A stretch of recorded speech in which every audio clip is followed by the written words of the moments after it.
Bonjour à tous et bienvenue sur ma chaîne YouTube. Ici Yoann Meyer. Aujourd'hui nous allons voir un cas que j'ai rencontré de reset TCP à cause de l'antivirus.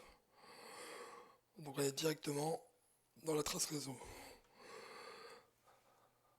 Alors pour vous expliquer un petit peu, le 192.168.0.1 est le serveur de calcul qui interroge les serveurs d'application. Et les utilisateurs me disent on a des timeouts de manière aléatoire. Donc j'essaie de prendre une trace réseau parce que timeout c'est-à-dire des temps de réponse assez longs.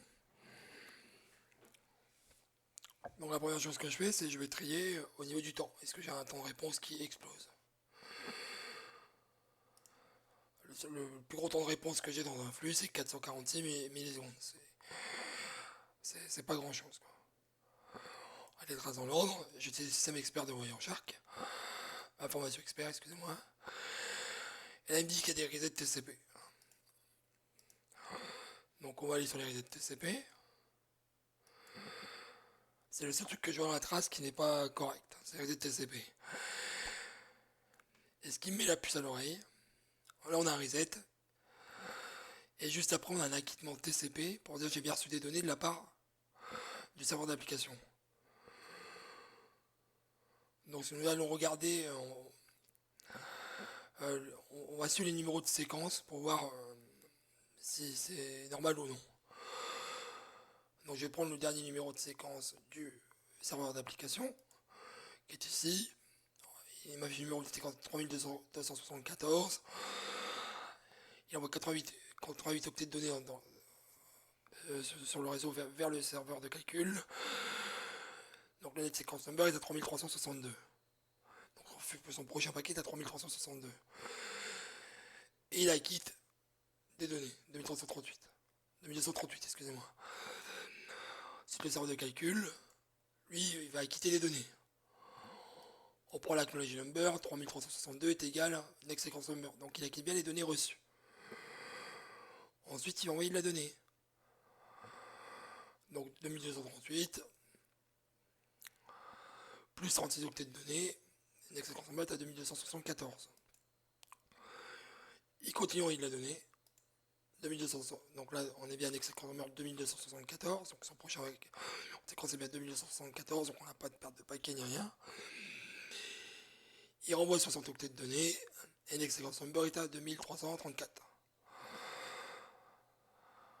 Donc on va regarder d'un coup, il envoie un reset TCP. 0 millisecondes après. 0 millisecondes après, il envoie un reset TCP. Et derrière, le serveur d'application, lui, acquitte les données. Les données qui ont été envoyées ici, là, les 2334, là, next sequence number, sont bien acquittées ici. C'est-à-dire que le serveur qui calcule des serveurs de calcul pour l'application a reseté la connexion TCP, a reseté la connexion, donc il a coupé la connexion de manière brutale, pas par un fax, c'est vraiment un reset TCP, boum, je coupe la session, avant que le serveur en face acquitte les données reçues, qu'il a bien reçu les données du serveur de calcul.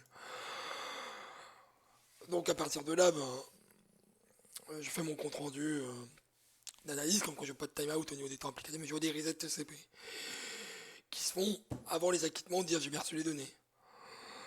Donc on fait une réunion avec avec le fournisseur du progiciel. Les gens sont responsables de l'applicatif chez nous, puis on essaie de trouver des pistes. Et là on a la piste de l'antivirus. Et il s'est avéré en discutant avec les collègues des serveurs Windows que l'antivirus scannait les répertoires où l'application est installée. Donc l'utilisation des... donc ce qui a été fait, c'est qu'on a, dans un premier temps, exclu ces répertoires, et depuis, on a plus de reset TCP. En tout cas, je n'ai pas eu de remontée depuis 3 mois, comme qu'on a des problèmes encore sur cette application-là. Donc, effectivement, Wireshark m'a pas permis de dire c'est l'antivirus. Ça m'a permis de mettre le doigt où était le problème, et après de discuter avec les personnes autour d'une table. Et dire voilà ce qui se passe, et qu'est-ce qui pourrait être la cause de son comportement. Donc voilà, c'est terminé pour aujourd'hui. souhaite une bonne journée et à bientôt pour une nouvelle vidéo.